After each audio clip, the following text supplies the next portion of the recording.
Their irrational behavior and mindset caused the destruction of their own family's relationships, as well as those of the few friends they had left. My parents were both very similar in their ways and yet so different. Their way of dealing with their issues and stress through the years was to hide behind their doors and shut people out of their lives if they disagree with them. In my father's case, he displayed a persona that would change in an instant.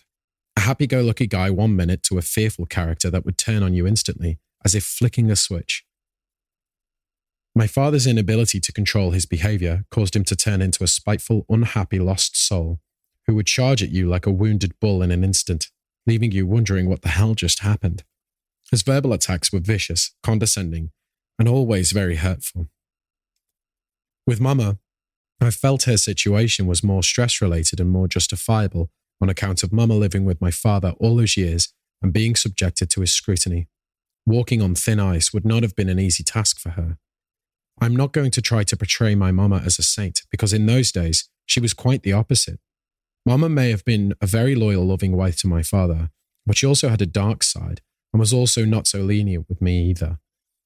When Mama would get upset with me as a child, she would chase me, and when she did manage to catch me, she would claw my face and sink her nails into the skin, making my face bleed. Small scars are still visible on my face. If she couldn't catch me, she would throw her shoes at me or whatever she had within reach.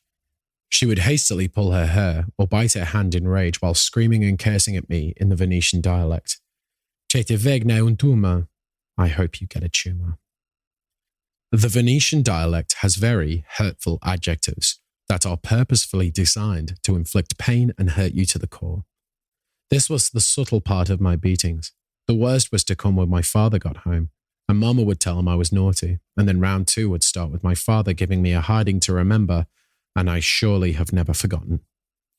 Although my Mama was also no angel, she did somehow manage from time to time, in her own way, to display some sort of affection towards me, and occasionally demonstrate some feelings of remorse. Enduring this type of trauma at such a young age has not been easy to forget, and through the years, it caused me to combat anxiety disorder as well as depression. As a child, I would always be spending time outside in the street with other kids under no supervision. My father once said to me that I was a naughty street child, and my answer was I was only a young street child craving love and attention. He agreed. The comprehensive revelations disclosed are not fragments of my imagination, but actual things that no child should ever witness or go through while growing up. I never understood why my Mama would never protect me from my father as a child, as she knew the type of person he was and the beating I would receive once he got home. Why did she feel the need to tell them? And why did she not protect me? She just stood there and watched.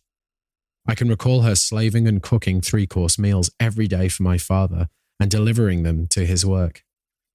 She would carefully pack 2 large carry bags with plates and pots with hot food, including bread and a bottle of red wine to take to his gondolier depot, known as the traghetto, very much like a taxi depot.